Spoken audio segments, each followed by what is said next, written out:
안녕하십니까. 폴 아카데미 미국 컨설턴트 제일렌이라고 합니다.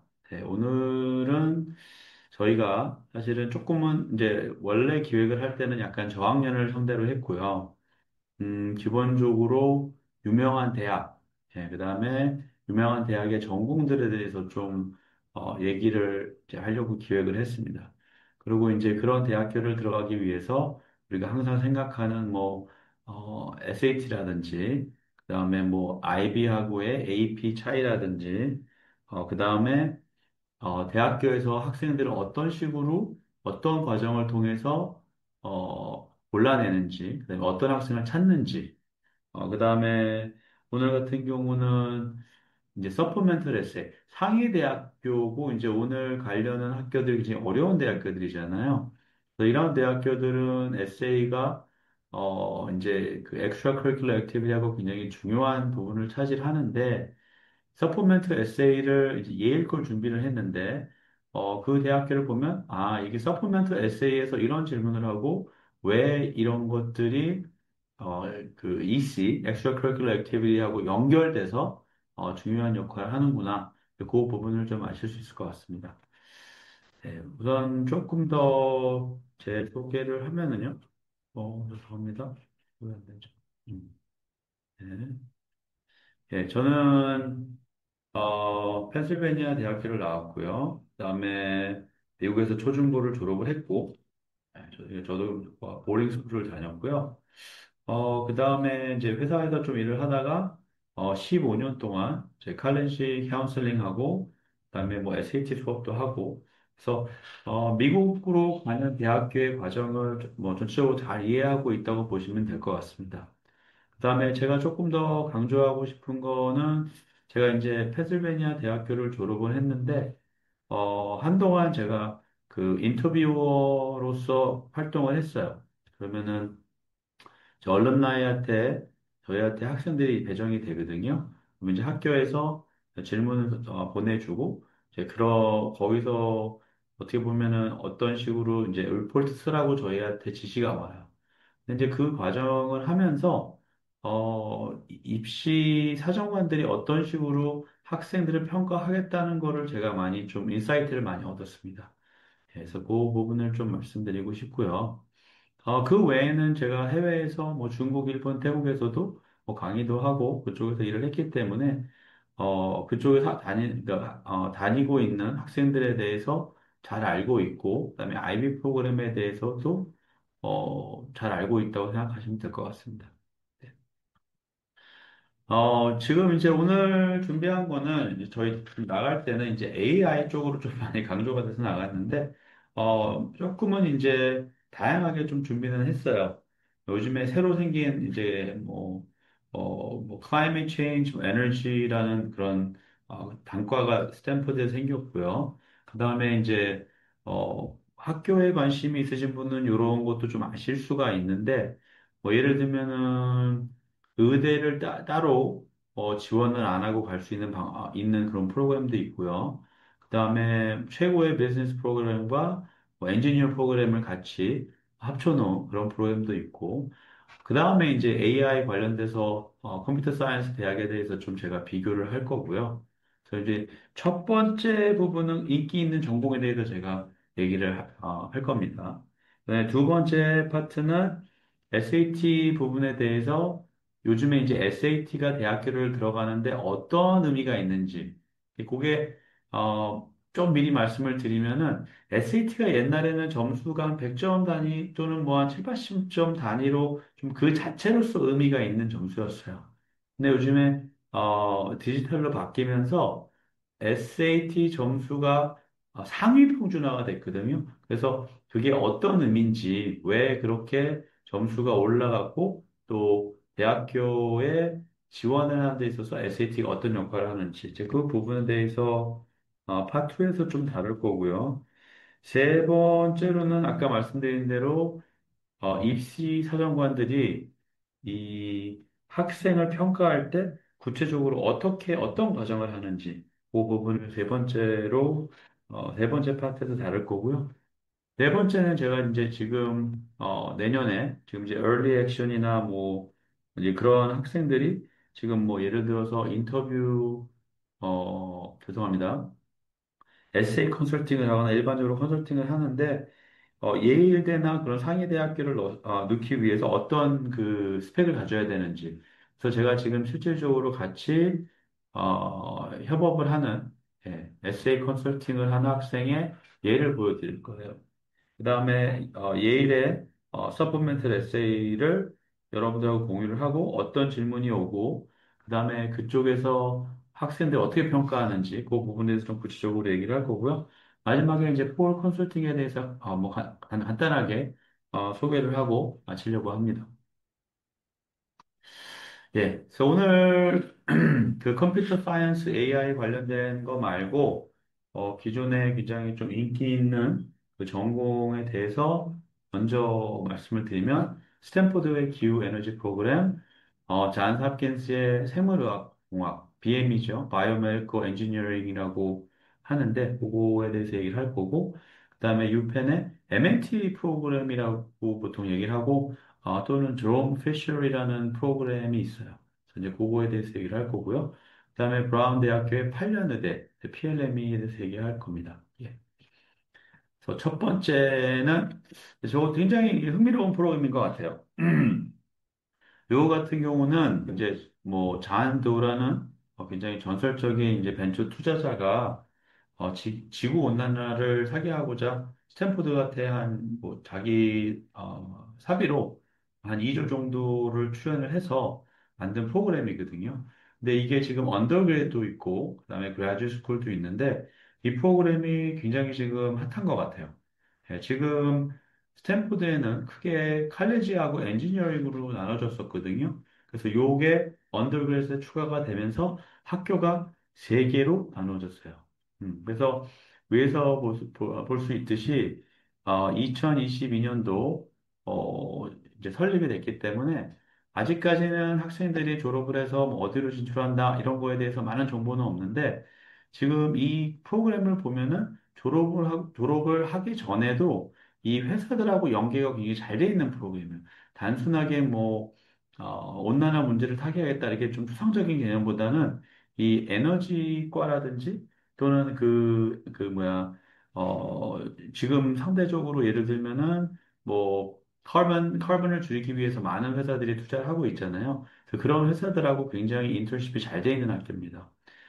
이 학교는 지금 한 100명 정도 남짓 받아요. 그러니까 지금 스탠포드가 한 2,000명 정도 받거든요. 2,000명 좀 안 되게 받는 걸로 알고 있는데, 딱 100명. 네. 근데 이거는 다시 한번 강조하지만, 디파트먼트가 아니고, 스쿨이에요. 음. 참고로 스쿨하고 칼리지하고 좀 헷갈려 하시는 분들이 있는데, 간단하게 말씀을 드리면은 그냥 한국으로는 단과대학의 개념이라고 보시면 될 것 같아요. 다만, 스쿨은 조금 더 특화된, 개념이라고 보면 되고요. 유니버시티 안에 있는 칼리지는 조금 더 넓은 개념으로 보시면 될 것 같습니다. 그래서 스쿨은 뭐 예를 들면 뭐 러스쿨이라 그러잖아요. 법대. 그러니까 법만 하는 거잖아요. 물론 그 대학원이긴 하지만. 그래서 학부에 만약에 스쿨하고 칼리지가 있으면 스쿨은 조금 더 집중된 프로그램. 칼리지는 좀 넓은 프로그램. 이렇게 이해하시면 될 것 같습니다. 이 프로그램에 들어가기 위해서는 지금 일반적인 스탠포드에서 요구하는 뭐 SAT라든지 뭐 GP라든지 그런 것들이 있어야 되고요. 그다음에 여기에서는 조금 많이 보는 게 기본적으로 오늘 얘기하는 것들은 EC라든지 SA가 굉장히 중요한 프로그램이 될 텐데 이 프로그램도 기후 문제나 에너지 문제에 대해서 이 SA라든지 또 그런 활동들을 좀 많이 한 것을 필요를 해야 돼요. 합격률은 4%입니다. 4%라는 건 굉장히 낮을 것 같은데, 스탠포드 자체가 요즘에 한 4% 정도 합니다. 예. 그리고 아까도 말씀을 드렸지만은, 여름에는 멘토와 같은 연구 프로그램이 굉장히 많이 있고요. 그 다음에, 세계적인 에너지 회사에서 인턴을 할 수 있다. 그 말은 졸업을 하고 나서 그쪽으로 나갈 수 있는 굉장히 용이한 그런 프로그램이라고 볼 수 있을 것 같습니다. 다음 프로그램이 이제 BM인데요. 예. 바이오메디컬 엔지니어링이에요. 예.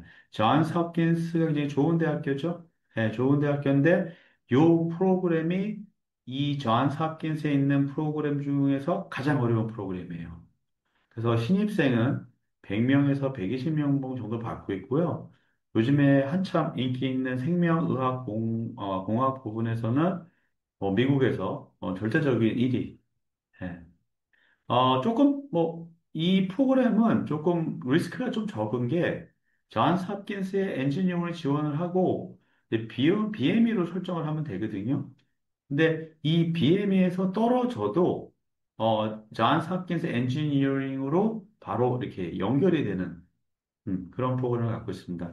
BME 같은 경우는 합격률이 이것도 한 4, 5% 되는데, 이때 보면 5% 정도 된다고 나와 있는데, 그렇기 때문에 조금 더 합격률을 높이기 위해서는, 존스 홉킨스의 early admission을 좀 활용을 하는, 다른 학교도 마찬가지긴 하지만, 이 프로그램 같은 경우에는, 이 BME 프로그램을 early로 함으로써 떨어져도, 또, 일반 레귤러로 들어갔을 때도, early로 들어가면 좀 더 확률이 높기 때문에, 그 부분을 말씀드리고 싶고요. 우리가 이제 요즘에 키워드가 많이 그렇잖아요. 뭐 AI도 있고, 뭐 데이터 사이언스도 있고. 근데 막상 들어가서 막 그런 걸 연구를 해보면 데이터 사이언스가 따로 있고, 머신러닝이 따로 있고, 이런 거보다는 이렇게 융합이 되는 부분들이 굉장히 많아요. 그러니까 어떻게 보면 AI 자체도 인기가 있는 거고, 그거를 전공을 통해서, 좋은 직장을 갈 수도 있지만은, 요즘에 조금 그런 부분을, 보면은, 그런 것들이, 바이올로지라든지, 케미스트리라든지, 그런 부분하고 같이 융합이 된 경우가 되게 많습니다. 그래서 BME가 지금 보면은, 여기 한번 7가지, 분야를 좀 볼게요. Biomedical Data Science, Computational Medicine, Economics, Systems Biology, Imaging and Medical Devices, Immunoengineering, Neuroengineering, and Transitional Cell and Tissue Engineering. 그래서 여기서 보면 Biomedical Data Science, Computational Medicine, 이거는 메이저의 이름에서도 볼 수 있듯이 단순히 바이올로지라고만 보기에는 좀 어려운 프로그램이죠. 그래서 굉장히 첨단을 달리는 그런 프로그램이라고 볼 수 있고요. 여기서 하나 더 말씀드리고 싶은 건 이제 제가 많이 질문을 받는 게 저희 아이는 또는 저희 조카는 지금 의대를 가려고 그래요. 프리메드를 하려고 그래요. 이 프로그램은 당연히 좋겠죠. 근데 이게 장단점이 있어요. 이런 프로그램은 한국에서도 그렇고 미국에서도 학교를 다녀보신 분들은 알겠지만 바이올로지, 케미스트리, 피직스 이런 프로그램들은 굉장히 어렵습니다. 그래서 전공 자체에서 사실은 의대를 갈 만한 GPA를 받는 게 굉장히 어려울 거예요. 물론 의대에서 그 부분을 어느 정도 감안을 하겠죠. 다만 이제 제가 말씀을 드리고 싶은 거는 이 자체의 프로그램에 즉 메리트가 있는 거지 의대를 가기 위해서 이 프로그램을 꼭 들어갈 필요는 없다. 그 말씀을 좀 드리고 싶습니다. 다음에는 이제 휴머니티 프로그램. 제가 아까 처음에 말씀드린 것처럼 제가 이제 유펜을 졸업을 했는데 유펜에는 크게 학교가 네 개가 있어요. 칼리지가 가장 크고요. 이제 그게 반 이상 차지한다고 보시면 되고 그 다음에 이제 큰 게 엔지니어링하고 사실 워튼은 좀 비슷해요. 근데 엔지니어링이 조금 더 큰 것 같아요. 엔지니어링이 있고, 그 다음에 이제 워튼이 있어요. 그러니까 워튼 같은 경우에는 비즈니스 스쿨이잖아요. 그래서 비즈니스 프로그램이 다른 프로그램에 조금 더 들어가기 어렵고요. 그 다음에 너싱이 있어요. 근데 이제 그렇게 학교가 네 개가 있다 보니까 이제 유펜이 특징이 뭐냐면 굉장히 좀 프랙티컬한 이 전공이 많거든요. 학풍이 좀 그래요. 예, 그래서 학교에서 이제 여러 가지, 몇 가지 융합 프로그램을 만들어 놨는데, 요게 조금 오래됐기도 하고요. 78년도에 만들어졌잖아요. 그리고 가장 좀 인기 있는 전공이기도 해요. 요새 이제 만들어 놓은 게 라이프 사이언스 앤 테크놀로지라는 프로그램도 하나 있고요. 그다음에 이제 헌트맨 프로그램이라고 그래갖고 인터내셔널 프로그램이라고 그래갖고 칼리지하고 워튼 프로그램도 있기도 있어요. 그거는 이제 해외 국제적인 인재를 좀 양성한다는 취지로 만들어진 거거든요. 그 프로그램 같은 경우에 언어도 세 개를 해야 되고 그거는 나라마다 한 명씩 좀 뽑는 그런 프로그램이 있기는 있어요. 그래서 그 여담으로 좀 말씀을 드렸고요. 가장 엔진 프로그램이 이제 MNT 프로그램인데, 아까도 말씀드렸지만, 비즈니스 학교, 워튼하고, 그다음에 엔지니어링을 합한 듀오 디그리 프로그램이에요. 듀오 디그리라는 거는, 더블 메이저라고 다른 개념이에요. 듀오 디그리라는 거는 학교 안에 있는, 단과 대학에서 따로따로 전공을 받는다는 의미예요. 그래서 이제 그게 있고요. 그 다음에 한 50명에서 55명 정도를 뽑고요. 합격률은 이거는 아까보다도 더 낮은 뭐한 3.5%, 3, 4% 정도 되는 프로그램입니다. 요거 같은 경우는 아카데믹한 부분은 기본이고요. EC인데 이제 비즈니스 앤 테크놀로지인데 사실은 요거 같은 경우에 리더십을 많이 보는 것 같습니다. 예. 곧 앞으로 이제 얘기할 컴퓨터나 그쪽은 사실은 뭐 컴피티션을 나가거나 또는 대학교 교수님들하고 어떤 대학교에서 인턴을 하거나 또 논문에 참여하거나 이런 부분을 많이 본다면은 요 부분은 생각보다 좀 리더십을 많이 보는 것 같습니다. MNT가 저도 학교 다닐 때 이제 학교에서 MNT를 물론 뭐 그러니까 그 학교가 네 개라고 말씀을 드렸잖아요. 근데 이제 워튼 같은 경우에는 미국에서는 비즈니스 쪽으로 넘버 원이기 때문에 걔네들만 조금 더 좀 프라이드가 있어요. 학교를 다녀보면은. 그런데 MNT는 또 조금 더 급이 달라요. 학교 안에서도. 이게 이제 워낙 들어가기 어려운 프로그램이기도 하고요. MNT 프로그램 같은 경우 학교에서 좀 따로 관리하는 부분들이 있어요. 이 프로그램을. 그래서 네트워크가 굉장히 잘 됐는데 이 프로그램이 인기가 있는 게 졸업을 하고 나서 만약에 월가 쪽으로 빠진다 그러면은 사실은 뭐 흔히 말하는 골드만삭스나 이런 데 들어가기도 어려운데 그거보다 더 어려운 뭐 헤지펀드로 바로 진출하는 경우가 굉장히 많아요. 음. 그리고 이제 뭐 어쨌든 간에 엔지니어링을 또 했기 때문에 뭐 실리콘밸리 쪽으로도 좀 빠진 학생들이 있고요. 그래서 어떻게 보면은 가장 인기 있는 이제 공대하고 비즈니스를 같이 합친 그런 전공이라고 볼 수 있습니다. 그 다음에 이제 의대 프로그램인데요. 이 브라운의 이 PLME 같은 경우는 사실 몇 명 안 뽑아요. 몇 명 안 뽑는데 여기 60명 뽑는다 그랬잖아요. 근데 이 프로그램 같은 경우에는 미국에서 학교를 다녀보면 알지만은 가장 스트레스를 많이 받는 학생들이 이제 프리메드 학생들이에요. 왜냐면은 프리메드는 전공이 아니거든요. 그거는 하나의 트랙이라 그래요. 예, 거기서 바이올로지 들어야 되고 케미스트리도 들어야 되고 근데 걔네들 입장에서는 보통 3.5 정도는 받아야 돼요. 어, 거기에다가 졸업하고 나서 MCAT이라는 시험을 또 봐야 돼요. 근데 MCAT이 굉장히 어렵다 그러더라고요. 그래서 굉장히 스트레스를 많이 받는데 이 프로그램은 가장 어떻게 보면 매력적인 게 그냥 학부에 합격을 하면 예, 60명이 입학을 하는데 그냥 대학원으로 그냥 넘어가요. 이거는 더 낮은 2, 3%의 합격률을 갖고 있어요.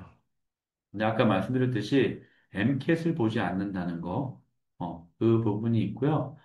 이거 같은 경우도, 생각보다 이것도 이제 그, 메디칼이니까 어떻게 보면은 조금 더 아카데믹한 부분을 많이 보지 않을까. 근데 이제 들어가서 좀 살펴보면은 리더십을 많이 본다고 하더라고요. 예, 그래서 이 프로그램은 미국에서 굉장히 인기 있는 거고, 다만 이제 그런 좀 질문을 가질 수 있을 것 같아요. 이거 같은 경우는 미국에서는 외국인들 의사 안 뽑는다 그러는데 이거 왜 얘기하냐 이렇게 할 수 있는데 저 같은 경우에는 어떤 이제 뭐 어떤 이제 부모님이나 학생들이 저한테 물어보면은 많은 리서치를 하게 되는데 실질적으로 한국에서도 어플라이 해갖고 들어가더라고 미국 시민권이 아닌데도 한국 시민인데도 그래서 이런 프로그램도 좀 관심을 가졌으면, 물론 오늘 컨셉은 뭐냐면 약간 저학년들의 어떻게 보면 좀, 꿈을 꿀 수 있는, 나 저 프로그램 갈 수 있다. 원래 이제 그런 취지를 했기 때문에 조금 프로그램 자체가 어렵습니다. 지금 거의 다 보면은 5% 남짓해요. 예. 그래서 이런 프로그램이 있고요. 여기서 하나 더 말씀을 드리면은 제가 지금 고민을 했었는데 카타르에 코넬하고 같이 협업해서 만든 메디컬 프로그램이 있어요. 그게 6년 프로그램이에요. 이제 50명을 뽑는데 20명 정도는 그 자체에서 카타르에서 이제 프로그램을 마치고 들어온 학생이고 외국인 학생들하고 뭐 여러 학생들이 이제 주어진 코타는 한 30명 정도가 돼요. 근데 지금 저희 학원에 있는 학생도 거기에 붙었는데, 그거 같은 경우는 6년 프로그램이고 졸업을 하면 미국 의사 자격증을 줘요. 예, 그래서 그런 프로그램도 있다는 거. 제가 이제 그걸 추가하지 않은 거는 막 정보를 찾고 막 그러다 보니까 좀 믿을 만한 정보를 찾기가 좀 쉽지가 않더라고요.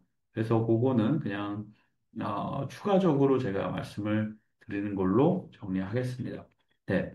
그래서 이제 요즘에 AI가 많이 뜨니까 AI에 대해서도 조금 설명을 드리면 뭐 여기 뭐 컴퓨터 사이언스가 있고 데이터 사이언스, 커그니티브 사이언스, 로보틱스 생각보다 커그니티브 사이언스도 요즘에 상당히 많이 각광을 받고 있다고 해요.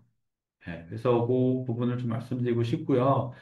학교에 들어가서 이렇게 찾다 보면은 사실은 MIT 같은 경우에는 Computer Electric Engineering and Computer Science 이렇게 들어가더라고요. 네.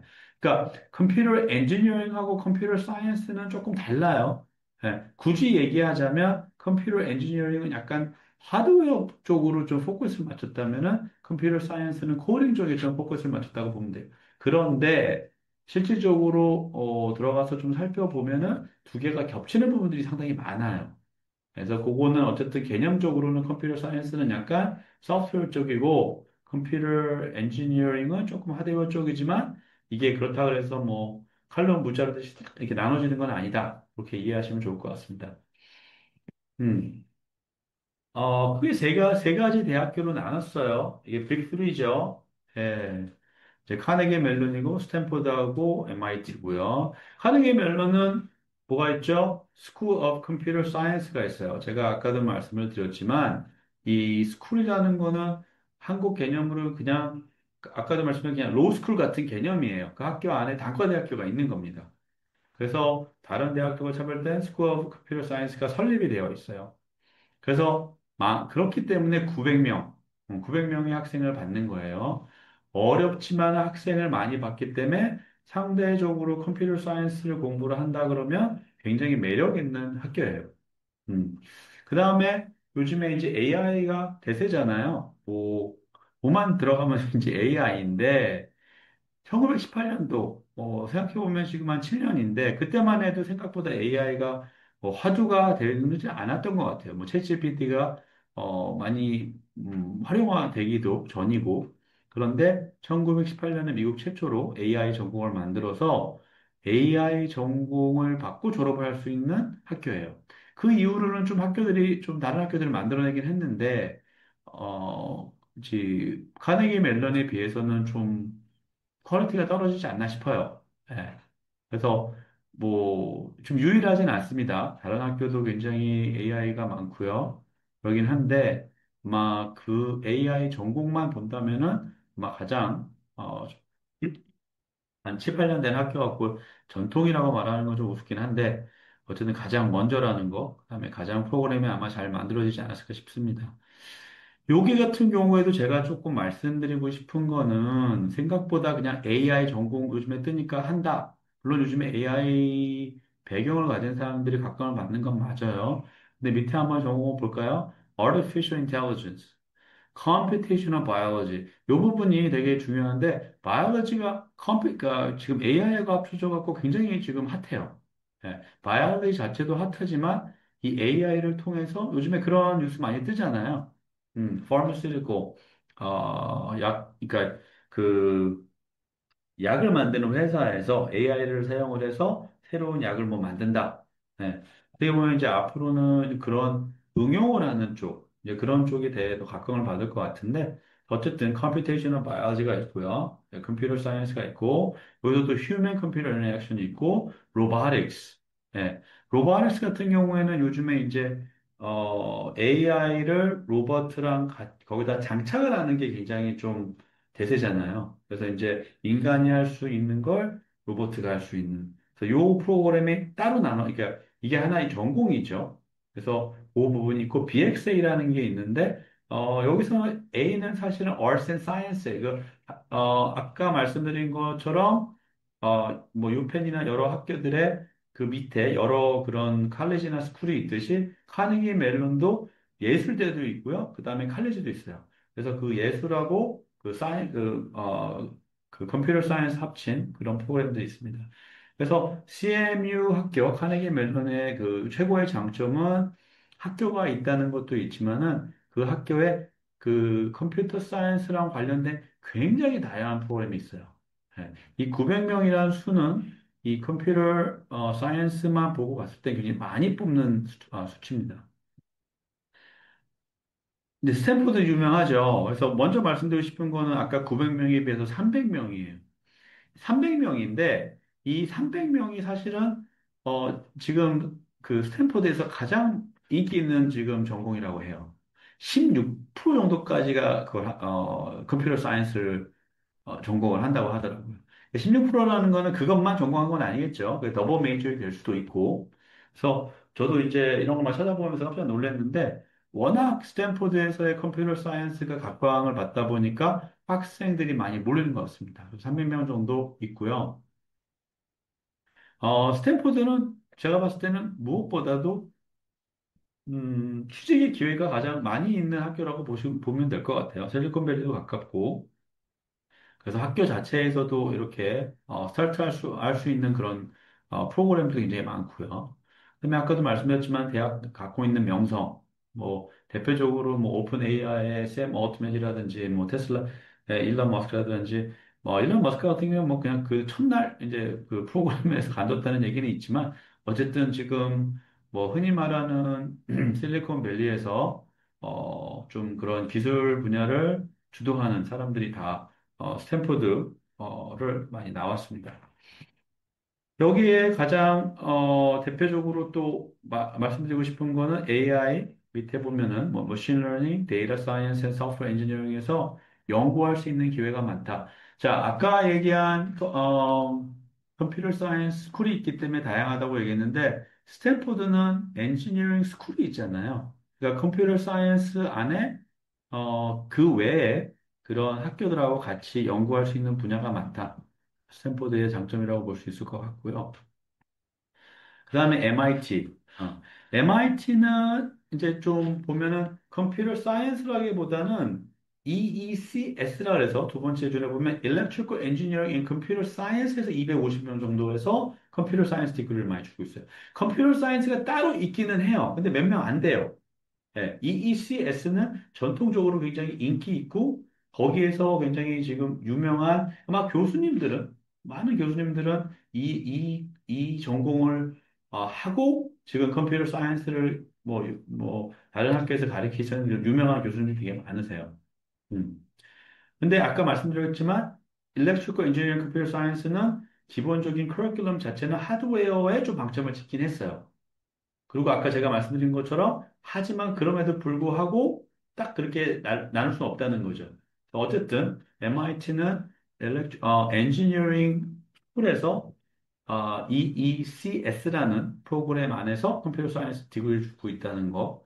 그다음에 여기도 이제 학교가 단과대학이 하나 만들어졌는데 슈얼스맨 카워즈 컴퓨팅이라는 학교가 요즘 만들어졌어요. 그래서 여기에서 조금 더 다양한 프로그램을 요즘에 제공하고 있다는 거.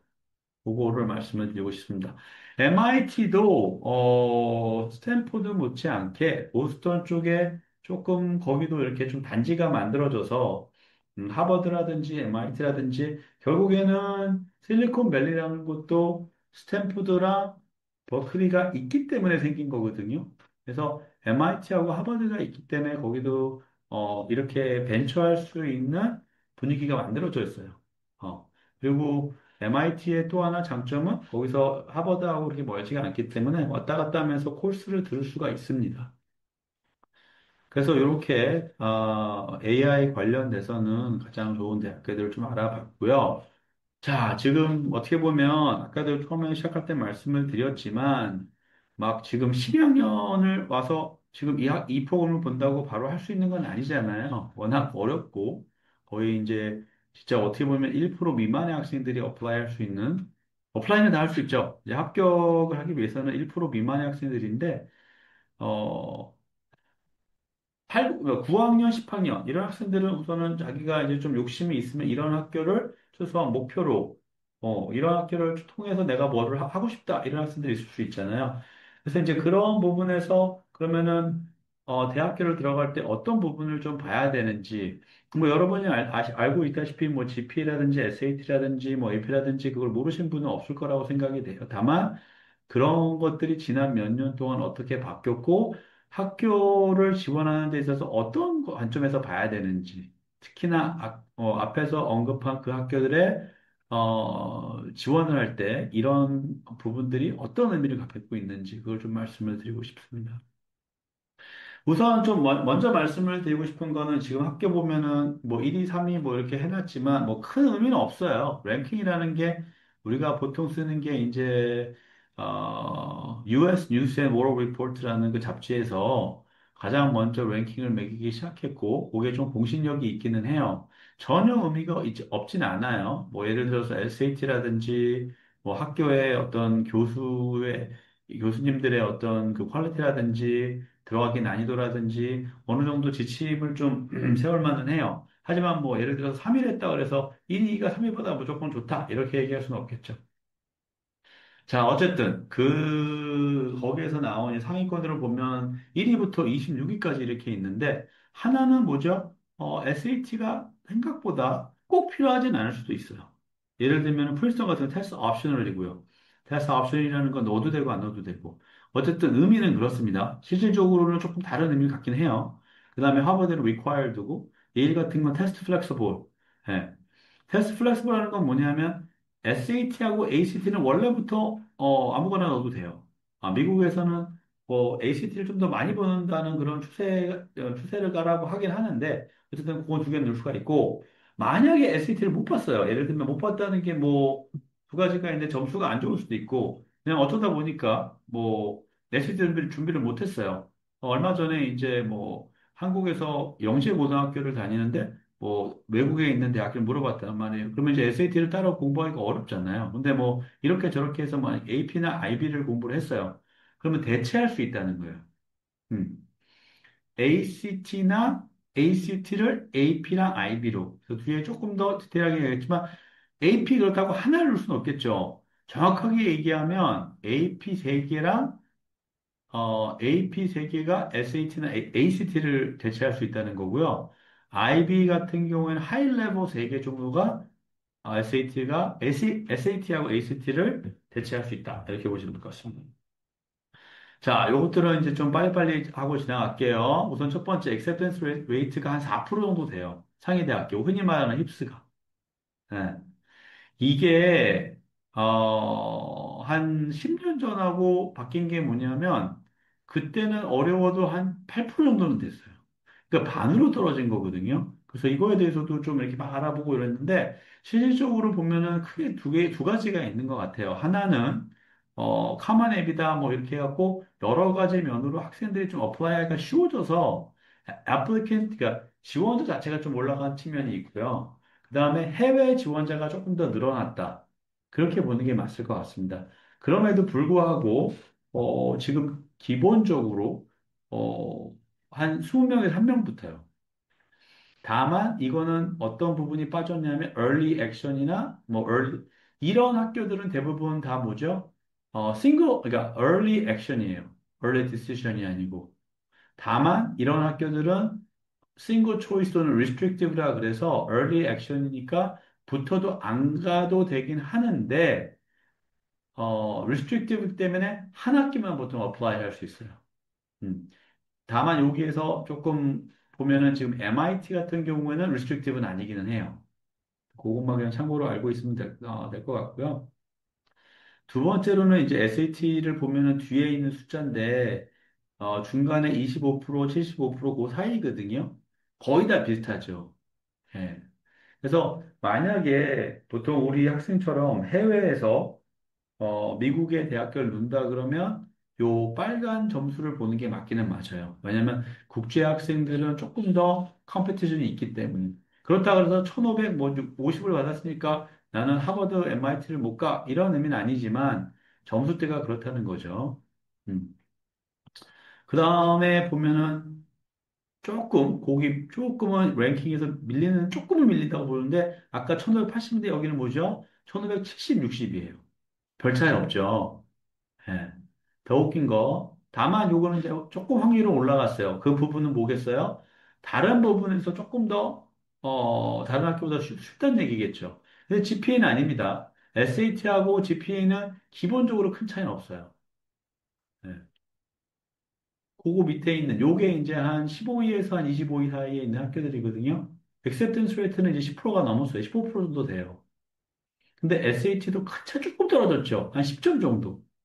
예. 다시 말하면, 한 5위권에, 한 10위권에 있는 학교하고 20위권 학교하고 SAT는 기본적으로 한 차이는 나요. 한 3, 40점 정도?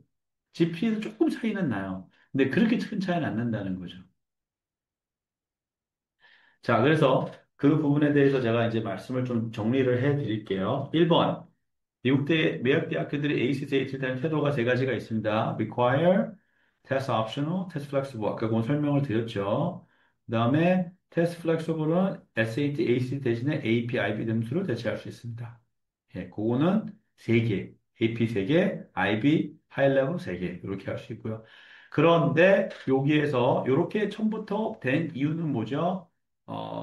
코로나 때문에 그랬죠. 코로나 때문에 시험을 볼 수가 없으니까 테스트센터가 문을 닫고 그렇기 때문에 학교들이 좀 이런 식으로 바뀌었거든요. 그래서 다시 요즘에는 거의 다 require라고 보시면 되고요. 아까 말씀드린 테스트 옵셔널 학교가 있지만 특별한 상황이 아니면은 이쪽 테스트 옵션하고 상위 대학교면 거의 require라고 보시면 돼요, 사실은.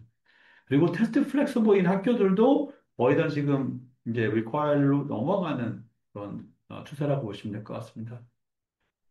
이제 두 번째가 제가 이제 말씀을 드리고 싶은 건데, SAT가 오늘 이제 취지 자체가 조금 상해대학교고 좀 저학년, 이게 9학년이라는 게 9학년, 10학년을 좀 이제 상대로 한 거기 때문에 리딩, 라이팅이 옛날에는 100점 정도 단위로 좀 의미가 있는 점수였어요. 1450, 1550 그게 의미가 있었어요, 사실은.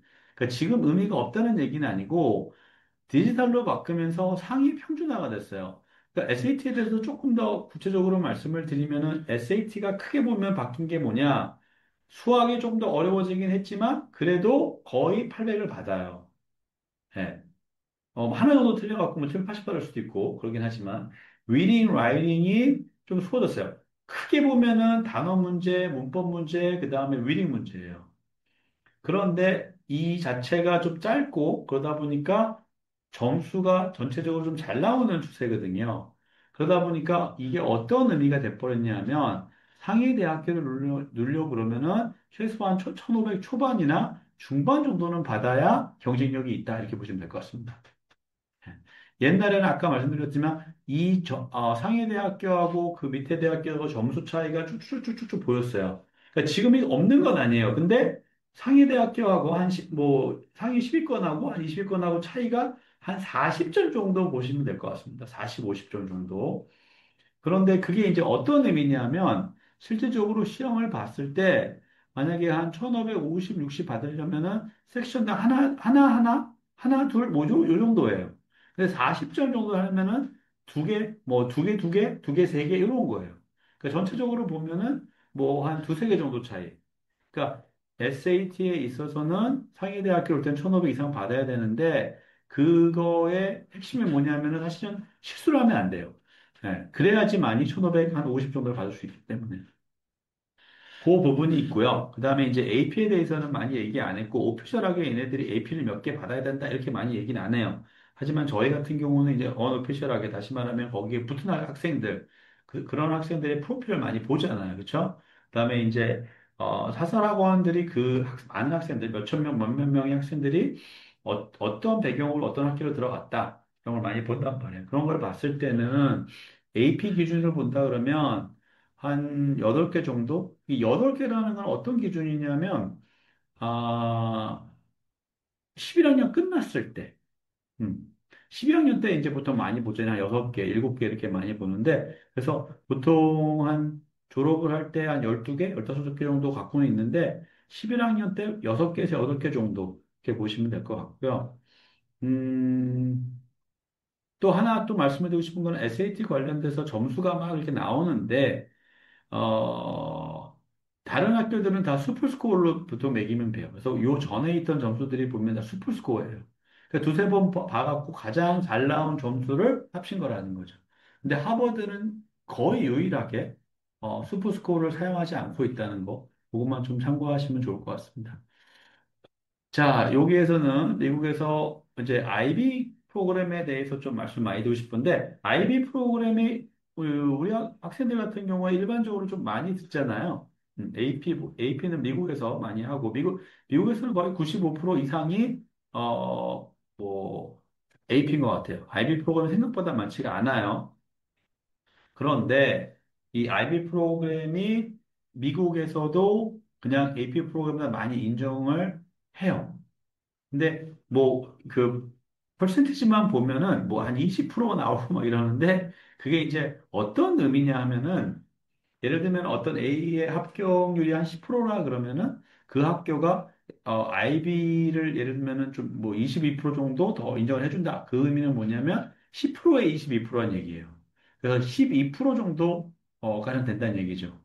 그러니까 뭐 같은 이제 어느 정도 배경이 비슷한 학생을 본다 그러면 AP를 해갖고 아까 말씀드린 것처럼 열 몇 개를 하고 뭐 그중에서 뭐 8개, 9개를 5점을 받고 근데 이제 IB 프로그램을 해갖고 뭐 한 42점, 43점을 받고 이런 학생들을 비교를 했을 때 IB를 한 학생들이 한 20% 높다 그러면은 한 2% 정도 높다는 거죠. 근데 전체적으로 보면은 이제 학교의 IB를 보는 이제 관점에서 데이터가 좀 나온 것들이 있는데, 뭐 예를 들면 유니버시티 시카고 같은 게 60%예요. 근데 그거는 의미 있는 점수예요. 예를 들어서, 어, 아까 제가 상위 대학교가 한 3, 4%가 된다 그랬는데, 얼리를 넣었을 경우에는 10%가 넘는 학교들이 대부분이에요, 사실은. 그래서 10몇 프로인데 유니버시티 시카고가 60%라는 거는 그래도 한 어떤 학생들이 봤을 때 10명 중에 한 명 들어간다고 생각을 해보면 아이비를 학생들은 16%라는 거죠. 예, 그러니까 뭐 한 7명, 그렇죠? 예, 7명 중에 한 명 정도 붙을 수 있는 그런 확률이라는 거죠. 그래서 이런 것들도 조금 더 뭐 참고하면 좋을 것 같고요. 전체적인 메시지는 아이비가 미국 대학교에서는 좀 더 유리하다. 특히 상위 대학교에서는. 그렇습니다. 자, 이런 첫 번째로는 상위대학교 프로그램에 대해서 말씀을 드렸고요. 이제 두 번째로는 SAT나 뭐 IB라든지 이제 그런 전체적으로 이런 점수를 어떻게 봐야 되는지 제 말씀을 드렸고, 세 번째로는 이제 입시 사정관, 그 다음에 9학년, 11학년까지 어떻게 해야 되는지, 그 다음에 EC는 앞에서 말씀드린 것처럼 그러니까 EC 같은 경우에 제가 조금 더 나눠놨어요. 그냥 일반적으로 우리가 말하는 그냥 뭐 아이빌리그, 그다음에 어, 두 번째로는 조금 스템에 가까운 학교들, 카네기 멜론이라든지 MIT라든지 그게 이제 들어간 학생들을 보면은 조금 나눠져요. 예. 그리고 학교에서도 실질적으로 요런 데서 이렇게 칼럼이나 그런 거 쓴 것들을 많이 보면은 이런 학교를 들어가기 위해서는 이런 부분들을 왜 해야 되는지를 좀 설명을 많이 해놨어요. 아시다시피 뭐 미국 대학교는 하나만 갖고 들어가는 건 아니니까. 그래서 이제 앞에 제가 언급한 그런 프로그램을 포함해서 뭐 힙스, MC라든지 이런 학교는 GPA, 공인시험 뭐 이런 것들은 그냥 기본인 거죠. 네. 근데 이제 밑에 있는 것들이 여기서 아까도 말씀드렸지만 early action. 상위 대학교는 거의 다 early action이에요. 중간 정도 한 15위권 넘어가면 early decision이 좀 더 있어요. 11월 1일까지 둘 다 내는 거죠. 다만, 아까도 말씀드렸지만, early action이지만, 그래서 붙어도 안 가도 되는데, restrictive나 single choice라고 그래서 한 군데만 보통 어플라이 할 수 있어요. 그거 다시 한번 말씀을 드리고요. 그 외에 에세이나, EC, 과외 활동이 상위대학교에서는 굉장히 중요한 역할을 해요. 그거는 왜 그러냐 하면은, 이 프로세스가 이런 과정을 통하기 때문에 점수가 높아요. 예를 들어서 어떤 학생이 이렇게 한번 가정을 해볼게요. 1600이에요. SAT가. GPA는 그냥 만점이에요. 뭐 AP 한 뭐 해갖고 한 8개 봤어요. 다 5예요. 더 이상 더 잘할 수가 없죠. 근데 떨어질 수가 있어요. 이게 왜 그러냐면 첫 번째 특히 스테이트 스쿨보다는 큰 학교보다는 작은 학교들이 이런 프로세스에 조금 더 중요도를 많이 두는데 우선은 학생의 그런 점수를 갖고 어느 정도 잘라요. 그래 놓고 이제 어드미션 오피서들이 이 사정과들이 그 학생을 평가를 하는데 그 평가하는 방법이 뭐냐면 학생을 배당받아요. 저희가 제가 아까 인터뷰를 했다고 했잖아요. 그러면 저희가 이제 학생을 배당받는 것처럼 배당을 받아서 그 학생을 인터뷰하는 것처럼 이 사람들은 학생을 배당을 받아요. 그래서 그 학생이 이 학교에 왜 좋은 캐ண்டி데이트인지 그 학생을 어떻게 보면 대변하는 역할을 하는 거예요. 그래서 밑에 있는 학과 성과라든지 시험 점수라든지 근데 아까도 말씀드렸지만 상위 대학교에서는 이게 별 차이가 없어요. 스탠퍼드나 하버드에서는 거의 학생들이 거의 만점에 가깝기 때문에 그래서 에세이나 특히 뭐 서포멘터리나 이제 그것과 관련돼서 EC들이 중요하다는 내용이에요. 이유예요. 그러면 이제 이 학생들이 보는 게 뭐냐면, 뭐, 이 학생의 학교 수준은 어떤지, 이게 굉장히 중요한 부분이거든요, 사실은. 사실은 어떤 학생이 어떤 학교에 붙을지 아는지 가장 큰, 예, 예, 죄송합니다. 예, 들어오십시오. 네, 뒤쪽으로 가셔도 되고요. 죄송합니다. 좀 더 여기서 참가하시는 부분이 있어서. 음. 가장 큰 기준이 될 수 있는 부분은 뭐냐면 그 학교에서 작년에 어떤 배경을 가진 학생이 어디 들어갔다. 이 부분은 사실은 굉장히 큰 하나의 좀 그 이정표가 될 수 있다는 거죠. 그거는 그 학교마다 이 학교를 평가하는 그 기준이 있어요. 그래서 매년 이렇게 보면은 그 학교에서 어느 정도 수준의 학교를 가는 거는 거의 굉장히 컨시스턴하고 본다고 보면 만들 것 같아요. 그 다음에 미국 대학교가 할수 제일 좋아하는 부분들이 있죠. 리더십, 그 다음에 지적 호기심. 근데 흔히 말하는 하버드나 예일이나 이런 학교들은 리더십을 좀 더 많이 봐요. 학교의 그냥 미션 스테이트먼트 자체가 그거예요, 사실은. 그래서 학교에서 조금 더 많이 보는 거는 뭐냐면 사실은 그 외부 활동을 생각보다 많이 안 해도 상관은 없어, 사실은. 근데 학교에서 운동을 했더라도 굉장히 오래 하고 거기서 리더십을 하고 그거를 에세이에서 녹여냈을 때도 굉장히 임팩트가 있어요. 그래서 많은 학생들이 들어간 그런 에세이 같은 거 읽어보면은 그냥 사실 굉장히 단순한 경우도 많아요. 그냥 내가 수영을 4년 동안 했는데 거기에서 내가 느낀 부분들을 에세이로 엮어낸 그런 에세이들도 많아요. 한국에서는 굉장히 뭔가 뭐 하버드에 가서 뭐 리서치도 해야 되고 막 그렇게 생각하는데 생각보다 그런 학교들은 그런 부분이 조금 더 덜 중요하다. 중요하지 않다는 얘기가 아니고 그런 리더십을 많이 본다. 그 부분을 좀 강조하고 싶고요. 그 다음에 투표권은 뭐 여러분들 아시니까 뭐 admit, waitlist, deny, 뭐 hold later, deferral가 되겠죠. 그다음에 마지막에 좀 중요한데 요 부분이 shaping the class잖아요. 이것 때문에 한국 애들이 좀 어려운 거예요. 무슨 얘기냐면 미국 대학교는 기본적으로는 그냥 학생이 조금 뽑는 거예요. 자기네들 기준으로. 뭐 점수가 어쨌든 간에 이게 어떤 의미를 갖냐면 affirmative action이라는 거 들어보셨겠죠? 네, affirmative action이라는 건 이제 그 소수의 민족들을 뽑는다는 얘기인데 옛날에는 흑인이나 히스패닉이면 그냥 많이 뽑았어요. 그냥 그 사실이에요. 미국에서 그걸 무죄 삼지도 않았어요. 근데 이제 그게 불법, 이게 헌법적이지 않다 그래서 없애긴 했어요. 그럼에도 불구하고 미국 대학교는 그 학생이 흑인인지 히스패닉인지 알 수 있어요. 어떻게? 이름 때문에 알 수 있어요. 첫 번째로는. 히스패닉 같은 경우는. 그리고 에세이에 자기의 에스닉 백그라운드 넣는 거는 전혀 문제가 될 게 없어요. 그래서 들어간 학생들을 보면은 소수민족 학생들은 한국이나 백인 학생들에 비해서 아카데믹이 좀 떨어지는 건 사실이에요. 그럼에도 불구하고 들어갈 수 있는 건 뭐다? 학교마다 우리는 이 1,500명을 뽑는데 미국 상해대학교가 한 1,500명이 보통이거든요. 우리는 이런 학생들을 뽑을 거야. 그런데 백인이나 동양 학생들은 지금 비슷비슷한 학생들이 굉장히 많단 말이에요. 그렇기 때문에 조금 더 어려운 거고, 히스패닉이나 흑인들은 조금 더 쉽게 들어갈 수가 있는 거죠. 여기서도 한 포인트가 있어요.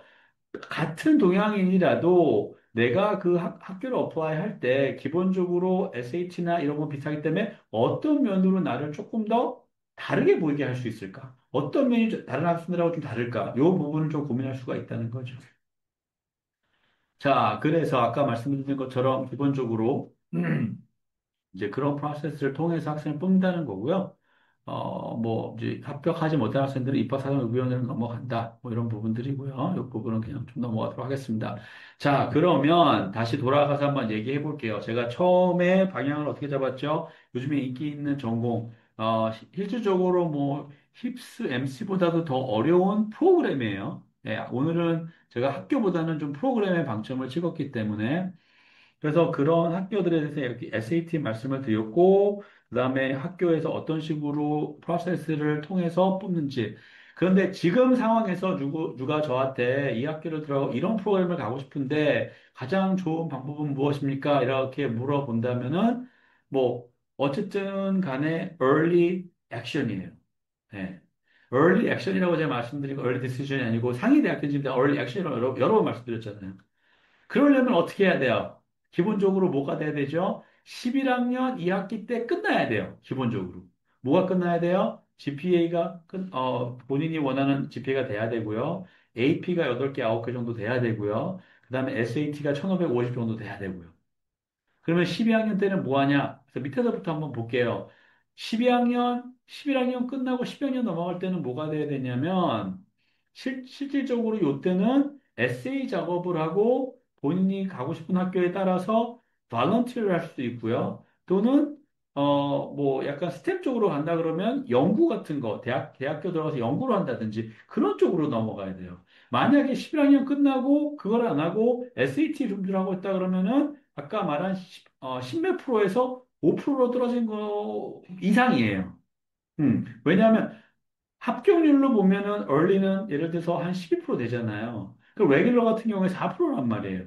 그런데 실질적으로는 그 이상이라는 거는 여기에서 넘어가는 데 있어서 같은 내용을 내더라도 12학년 때 뭔가 내세울 게 없다는 거죠. 네. 아까 말씀드린 것처럼 중간중간에 다른 게 있지만은, 만약에 카네기 멜론 같은 경우에는 컴퓨터에 관심이 있다는 그런 거를 가시적으로 좀 보여줘야 되거든요. 네. 자, 그럼 다시 9학년부터 대충 이제 뭐 보자면은 11학년 때 끝내려면은 사실은 막상 학교에서 그 학교들에 들어가서 하나하나 살펴보면 너무 이제 본론적인 얘기만 해요. 수학, 영어, 외국어 뭐 4년 들어야 되고 어쩌고저쩌고 뭐 이제 GPA 이런 것들이 나오는 학교도 있고 없는 학교들이 있고요. 근데 이제 우리 관점에서는 뭐냐면 9학년부터 점수를 줄 수 있잖아요. 근데 9학년과 많이 안 봐요. 참고로 UC는 조금 더 많이 봐요. 거기서 조금 더 방점을 많이 찍는데, 여기서 중요한 거는 뭐냐면, 펀더멘털이 좀 돼야 되고, 그 펀더멘털이라는 건 이런 개념이죠. 9학년까지 알gebra 2를 안 끝내면 이제 11학년 때까지 calculus를 못 하잖아요. 할 수가 없잖아요. 그래서 AP를 듣는 학생이라면은. 그 다음에 기본적으로 다른 과목들이 목표가 최소한 12학년 때까지 AP를 다섯 여섯 개. 근데 아까 얘기한 거는 요거보다 조금 더 많이 들어야 돼요. 왜냐하면 붙은 학생들 보면은 보통 한 12개, 그 플러스 마이너스 12개거든요. 그 말은 무슨 얘기냐면 12학년 때 뭐 6개 들었다고 해도 뭐 최소 6개니까. 10학년 때는 이제 당연히 GP와 AP 과목을 시작을 해야겠죠. 상위대는 더욱더 이제 프로그램 목표를 한다면 EC 방향을 받는 게 중요하죠. 자, 여기서 이제 EC가 10학년 때, 그 전에부터도 좀 중요한 게 뭐냐면 EC를 적었을 때 1, 2년 하는 거는 좀 진성성이 없잖아요. 본인이 거기에 뭐 열정이 있다 그러고 거기서 뭐 했다 그러는데 이게 갑자기 10학년 때 시작되면은 별로 할 수 있는 게 별로 없어요. 리더십 포지션도 할 수가 없고. 그런 측면이 있고요. SAT를 끝내려면 보통 10학년 끝나면서 11학년 넘어갈 때 SAT를 해줘야 돼요. 그래야지 11학년에서 12학년이 비기 때문에. 그래서 아까 SAT에 대해서 제가 말씀을 드렸죠. SAT가 지금은 뭐 1550이 돼도 기본적으로 GPA랑 합쳐서 좋은 점수가 나온 또는 IB랑 합쳐서 좋은 점수 한다 그래도 합격률이 그렇게 높지가 않아요. 왜냐하면 그거는 이제는 어플라이를 할 수 있는 그냥 기본적인 하나의 퀄리피케이션이 된 거예요. 예. 왜냐하면 아까 말씀드린 SAT의 성격이 약간 변했기 때문에 그래서 상위 평준화가 됐기 때문에 그리고 11학년 때는 뭐 학교마다 이제 10학년 때는 AP를 많이 못 듣게 하는 학교도 있단 말이에요. 그리고 이제 상황적으로 11학년 때는 아무래도 AP를 좀 더 많이 들을 수는 있겠지만 막 한 4개씩 듣고 이런 건 좀 어렵기 때문에 근데 한 2개 정도는 좀 추천해드리고 싶고 스템 학교라면 바이오캠은 당연히 들어야 되고요. 학교에서 GPA는 가능하지만 AP는 5점 목표로 하는 게 맞고요. 하지만 여기에서 조금 떨어졌다 그래도 아까 말씀드린 그런 학교에 어플라이 못하거나 좀 떨어지거나 그런다는 개념은 아니에요. 왜냐하면 우선 이런 점수들은 첫 번째 그 허들만 패스하면 되는 거거든요. 다른 데서 조금 더 방점을 찍어줄 수 있는 부분들이 있어요. 아까 말씀드린 것처럼 만약에 코링이라면은 거기에서 컴피티션이라든지 그 외에 뭐 대학교에서 어떤 교수랑 같이 연구를 했다든지 그런 부분이 있기 때문에 그래서 11학년 끝나는 시점에서는 아까 말씀드린 것처럼 타겟 슬고가 학교에 따라서 뭐 인턴십이라든지 바운티어라든지 캠프 같은 거를 좀 설정하면 좋다는 거죠. 많은 이제 그 컨설팅 업체들이 캠프나 이런 걸 많이 강조하는데 반은 맞고 반은 틀리다고 생각해요, 개인적으로. 무슨 얘기냐, 하버드 예일 이런 데는 생각보다 캠프 이런 것들이 뭐 중요하지 않다고 저는 생각을 해요. 그거는 아까 말씀드렸지만 붙은 학생들의 배경을 보면은 어떤 캠프를 가서 어떤 무슨 상을 받았다 이런 학생들보다는 그냥 일반적으로 학교 생활을 잘하는 학생들도 많이 붙는 걸 보기 때문에 반면에 뭐 카네기 멜론이라든지 약간 스템 쪽으로 간 학생들은 학교들이 좀 가시적인 걸 많이 보고 싶어 하는 거더라고요. 이 학생이 거기에, 왜냐면 생각해보면 컴퓨터 사이언스, 뭐 바이오, 뭐 메디컬, 뭐 컴퓨터 어쩌고저쩌고 이런 프로그램을 만약에 선정을 했다 그러면 기본적으로 학교에서 듣는 것 갖고는 이 학생이 거기에 얼마나 관심이 있는지, 얼마나 재능이 있는지가 좀 판단하기 어려운 부분들이 좀 있거든요. 그래서 그렇게 보시면 될 것 같고요. 그래서 이제 좀 나눠보면은 이 부분은 뭐 절대적이라는 것보다는 합격한 학생들을 보면은 그냥 일반 명문 학교들은 걔네들 미션 스테이트먼트가 뭐냐면 사회에 리더를 만들겠다는 거예요. 그래서 들어가는 학생들 보면은 생각보다 아까도 제가 예를 들었지만 뭐 스포츠를 4년 했다든지 다양한 교내 활동을 했는데 요거는 좀 중요한 것 같아요. 어떤 걸 뭐 창립을 했다든지. 그래서 뭐 미국의 매스클럽 같은 거 뭐 없는 학교도 좀 있더라고요. 작은 학교들은. 그래서 그런 거를 창립을 했다든지 자원 활동. 여기서 이유 있는 활동이 좀 중요해요. 에세이에서 자기가 이제 학교를 가고 싶은데 어머니들이 항상 이제 오면은 우리 애는 예일대에서 예를 들면은 하버드에서 생물학을 전공할 수 있는데 그 생물학으로 여기 붙을 수 있게 물어봤는데 대부분 학교는 메이저리 중요하지 않아요. 메이저리 중요한 거는 아까 말씀드린 단과 대학에 들어갈 때. 그 다음에 학교에서 어떤 프로그램이 있을 때는 그 전공에 따라서 학생의 그 배경이 좀 달라져야 돼요. 하지만 일반적으로 하버드를 가는데 왜 전공 얘기를 하는지 저는 좀 이해가 안 되거든요.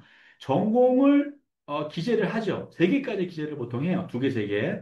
하지만 그건 어떤 거에 관심이 있냐를 물어보는 거지 그 전공에 있어서 단락이 결정되진 않아요. 예. 어쨌든 일반 명문대에서는 지역사회 단체, 어, 그 학교에서 할 수 있는 거는 그 위에 세 가지, 그 외에는 지역사회 단체. 생각보다 이게 굉장히 중요해요. 왜 그러냐면 서프멘털 에세이 같은 경우는 하버드, 예일, 프린스턴 이런 학교들은 이 커뮤니티, 자기 학교 커뮤니티 얘기도 하지만 사회 전체적으로 본인이 어떤 생각을 갖고 있는지 물어봐요.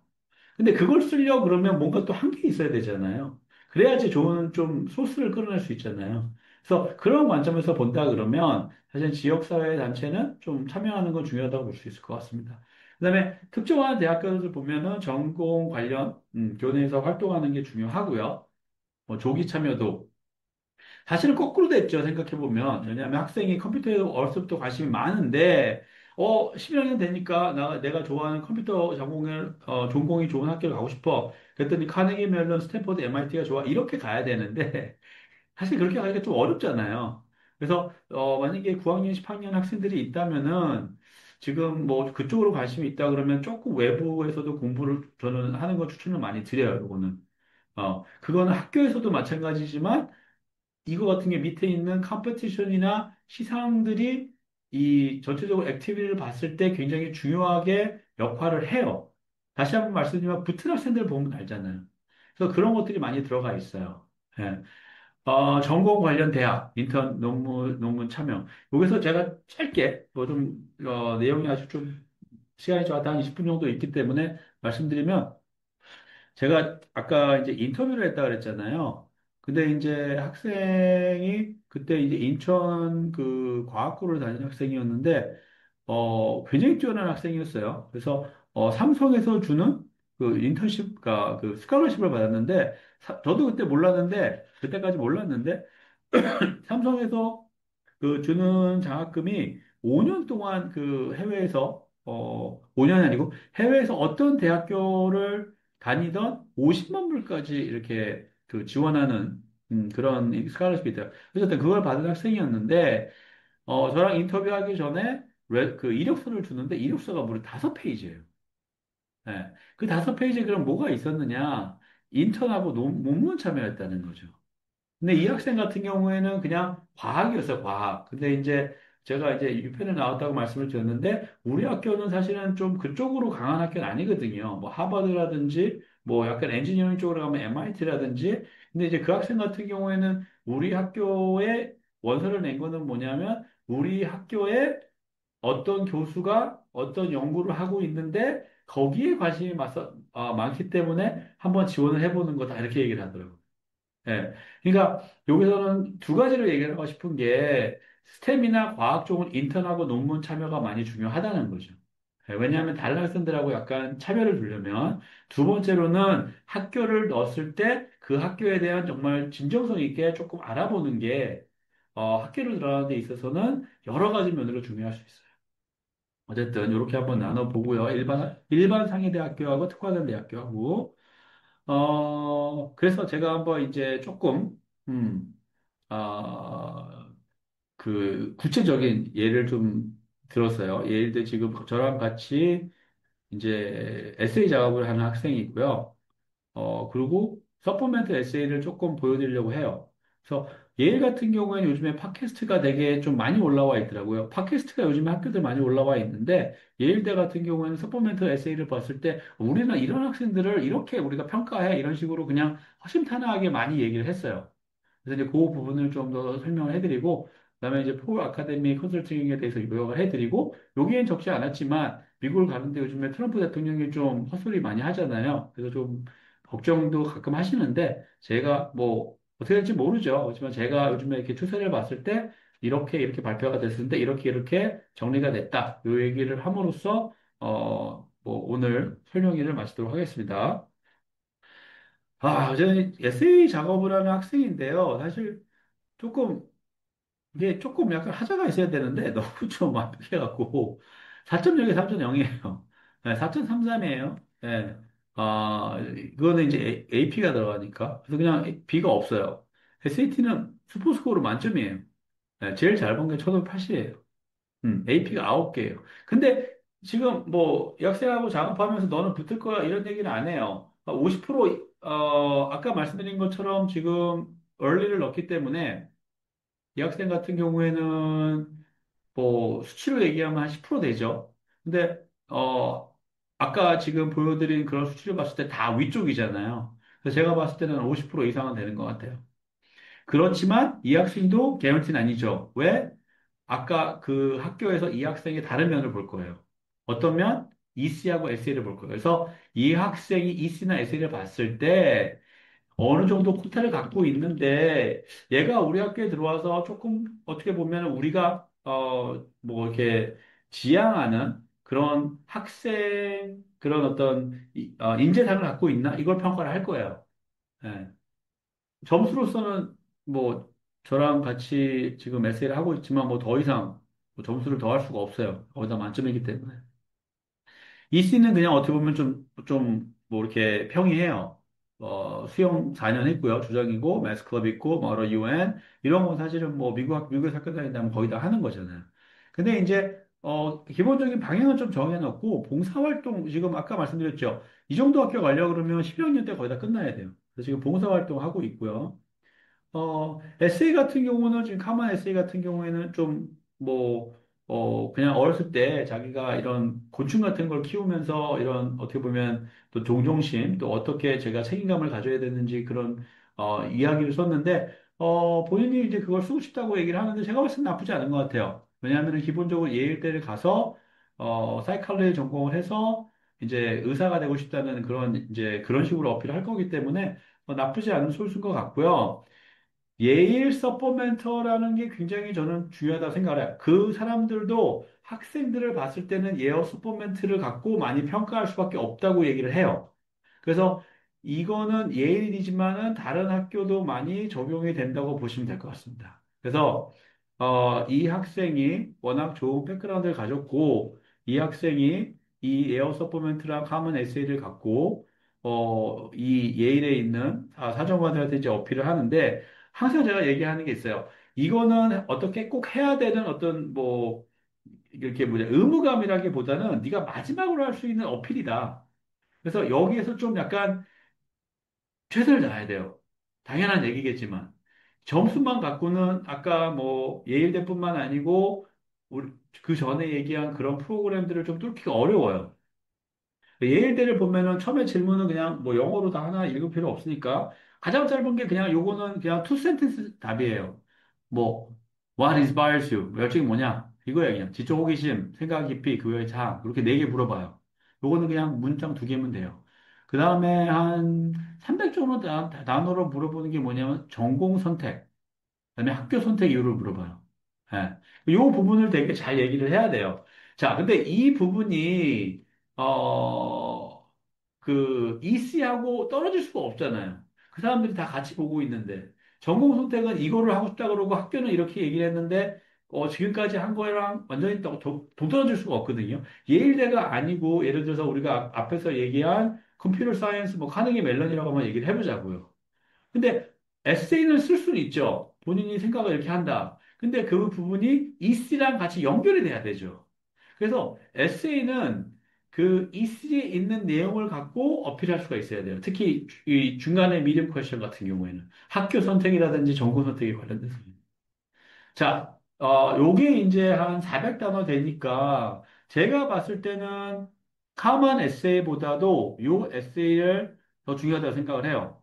근데 이제 제 생각이라고는 얘기를 하지만 제가 이제 그 예일의 사정관들이 얘기하는 그 팟캐스트 같은 거 막 들어보고 그러면은 사실은 걔네들은 자기네 올 학교 학생이 더 중요한 거잖아요. 일반적인 학생이라기보다는. 그렇기 때문에 이 400단어 에세이는 실질적으로 내용 자체가 커먼 에세이랑 비슷하기도 하고 얘네들이 이런 바탕을 보고 이분들이 이런 바탕을 보고 학생을 평가 많이 한다는 거죠. 그래서 첫 번째 질문 같은 경우에는 너랑 생각이 다른 사람하고 대화를 나눠서 배운 게 뭐냐? 이런 부분들. 그다음에 멤버십 커뮤니티에 대해서 좀 많이 물어봐요. 그래서 제가 아까 말씀드렸죠. 그 상위대학교, 뭐 하버드, 뭐 프리스턴, 서포멘토의 구조는 많이 좀 달라요.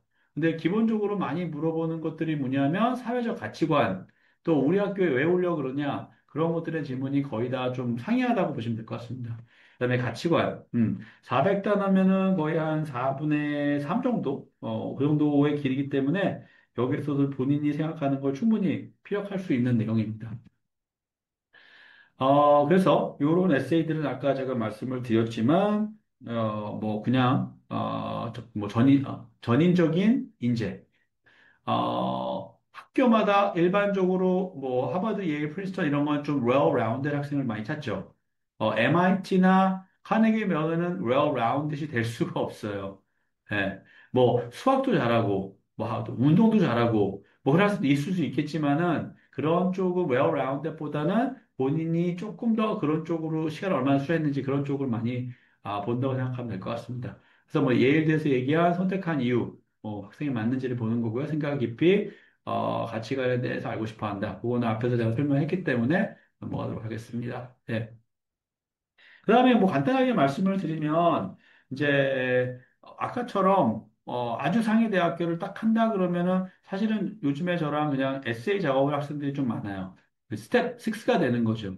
만약에 본인이 나는 예를 들어서 스탠포드에 기후 관련 에너지 그 대학에 한번 전공을 해서 내가 그런 쪽으로 진출을 하고 싶어. 그러면 그냥 바로 어플리케이션 들어가는 거니까. early 액션 들어가는 거니까 스텝 1부터 그런 부분들이 그렇게 중요하지 않을 수 있죠. 물론 중간에 뭐 서류라든지 이런 것들을 같이 볼 수가 있겠지만, 그래서 소개서를 이제 저랑 같이 하는, 조금 전에 말씀드린 그 예일대 가는 것처럼 그렇게 보시면 되고요. 만약에 이 부분은 제가 이제 눈 거는 뭐냐면은 이제 오늘 참가하시는 이제 학부모님들이나 학생들 보니까 생각보다 11학년에서 12학년 넘어 학생들도 꽤 있더라고요. 그래서 요거를 추가를 하게 됐고요. 만약에 모든 학생들이 그런 거를 바로 early action으로 넣을 수 있는 건 아니란 말이에요. 뭐 예를 들어서 보통 저한테 문의가 오는 학생들은 약간 위치 스쿨로 에머리라든지 뭐 조지아라든지 조지아 텍이라든지 이제 그런 학교들을 많이 얘기해요. 뭐 버스턴 유니버시티라든지 뭐 노틀담이라든지. 근데 그런 정도의 배경을 가진 학생이 가장 많고 그런 학생이 논다 그러면은 전략을 되게 잘 짜야 돼요. 그래서 첫 번째 스텝에서 로드맵을 짤 때 early action이나 early decision, 또 early decision 넣는다 그러면 다른 early action을 어떻게 넣을 건지. 그래서 어 그게 이제 11월 1일 날 보통 넣으면 12월 15일까지 결과가 나오잖아요. 그랬을 때 이제 시나리오를 좀 만들어 보고 만약에 되면은 이제 좋은 거죠. 안 됐을 때는 보통 1월 2일, 1월 2일, 1월 3일까지 이제 레귤러가 들어가잖아요. 그러면 1월 2일 들어갈 때는 크게 세 가지가 돼야 되잖아요. 위치 스쿨이 돼야 되고, 그다음에 타겟 스쿨도 있어야 되고, 그다음에 세이프티 스쿨도 있어야 되고. 근데 여기서 하나 말씀드릴 건, 세이프티 스쿨이라는 거는 그냥 붙는다는 의미가 아니고, 붙었을 때 본인이 그래도 어느 정도 만족한 대학이 돼야 된다는 거죠. 그래서 학교의 전공이라든지, 뭐, 레퓨테이션이라든지 여러 가지 면들을 많이 알아봐야 돼요. 그래서 뭐 스텝 2는 지원 서류, 그다음에 추가 서류 학교마다 특히나 이제 어느 정도 상위권 대학교, 뭐 노틀담이라든지 에머리만 돼도 굉장히 알아볼 게 많아요. 그리고 이제 참고로 만약에 어, 로드맵을 해갖고 만약에 그 에머리 대학교를 갔다가 얼리 디지션 언어에 떨어졌단 말이에요. 근데 얼리 디지션 2도 있거든요. 근데 그런 부분에도 좀 이제 고민을 해야 돼요. 어떻게 갈지. 그래서 쭉 하고요. 그다음에 자기소개서 같은 경우는 어, 상위 대학교 같은 경우 약간 서포멘트 에세이 여러분들하고 공유했잖아요. 근데 상위 대학교일수록 서포멘털이 굉장히 좀 정교해요. 질문을 물어보는 것도 다양하고. 그러니까 상위 대학교는 조금 전에 보여줬던 예일대처럼 한 다섯 여섯 개 정도 나오는 경우가 꽤 많고요. 조금 내려갈수록 한 두 개 정도 있는 경우도 있고, 조금 더 내려가면은 그냥 카먼 에세이에다가 그냥 서포멘트 하나만 넣어라. 이런 학교들도 좀 있기는 해요. 예. 그래서 어쨌든 그런 부분들이 있고요. 그다음에 뭐 인터뷰 이런 부분들은 합격을 하고 하는 거기 때문에 합격에 직접적인 영향을 미치진 않고요. 근데 스텝 9 같은 경우는 오늘 같은 경우에는 스템도 그렇고 모든 학교들이 최고의 수준의 대학교였지만은 사실은 아까 이제 처음에 이런 컨설팅을 받는 학생들은 모든 학생들이 그런 학교에 갈 수는 없는 거기 때문에 학교를 붙고 나서도 좀 고민을 해야 될 부분이 되게 많아요.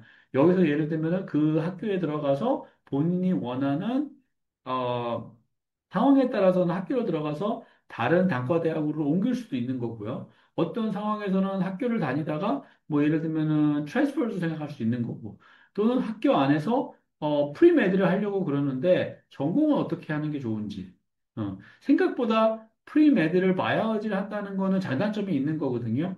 예를 들면 추가적인 어떤 뭐 과목을 많이 들을 필요는 없지만은 GPA를 받기는 좀 어렵고 뭐 어쨌든 간에 그 학교를 합격하고 나서도 고려할 부분이 많다. 뭐 이 부분 좀 말씀드리고 싶고요. 마지막으로 이제 요즘에 그냥 조금 우려를 하시는 분들이 많은데 요거는 뭐 제가 따로 뭐 페이지를 놓지는 않았습니다. 트럼프 대통령이 이제 뭐 외국인을 차별하고 그래갖고 갑자기 이제 뉴스에도 많이 나오고 그러긴 하는데 지금 전체적으로 보면은요. 그 정책을 하려고 발표를 하면 법원에 자꾸 브레이크를 걸어요. 네, 그래서 지금 실질적으로 진행이 된 건 없고, 만약에 혹시라도 뭐 그런 부분들이 외국인 학생들을 조금 배척하는 그런 나오더라도 시간이 많이 걸릴 거고요.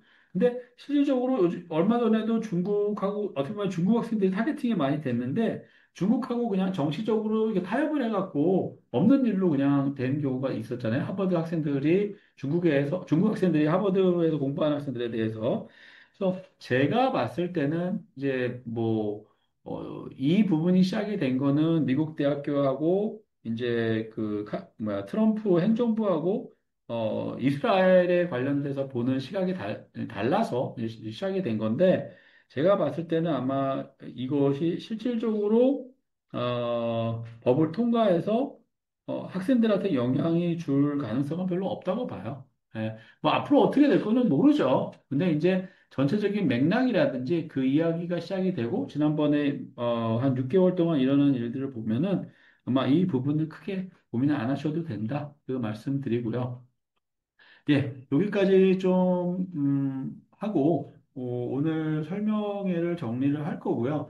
여러분이 아마 질문이 되게 많으실 거예요. 여러 가지로. 왜냐하면 오늘 한 거는 그냥 어떻게 보면은, 저희가 이 구성을 할 때, 굉장히 9학년, 10학년, 이런 학생들한테 이런 프로그램이 있다. 그래서 좀 모티베이션도 주고, 또 공부를 뭐, 기본적으로 잘하는 학생들은 학교만 보고 많이 이제 선택을 하는데, 프로그램을 좀 자세하게 보면은 본인한테 맞는 프로그램, 굉장히 졸업을 하고 나서 절대적으로 좀 강점이 있는 그런 프로그램에 대해서 저희가 기획을 했습니다. 그렇지만은 그 외의 학교에 대해서도 많이 궁금해 하실 거라고 생각이 되고요. 전체적인 포인트는 이제 그런 것 같아요. 학교에 대해서 많이 아시는 분들도 있지만은 학교마다 갖고 있는 프로그램에 대해서 잘 아시는 분들은 생각보다 많이 없어요. 그리고 그 학교의 프로그램이 왜 조금 더 들어가는 그 배경, 이게 그런 리퀘어먼트도 좀 다르고 준비해야 되는 과정도 다르다는 것도 좀 아셔야 될 것 같다. 그래서 상담은 언제라도 저희한테 그 요청을 주시면 그거는 제가 온라인으로든 특히 12학년들은 저희가 무료로 해드리고 있거든요. 그래서 좀 신청을 하셔갖고 저랑 상담을 하시면 좋을 것 같습니다. 오늘은 여기에서 마치도록 하겠습니다. 감사합니다.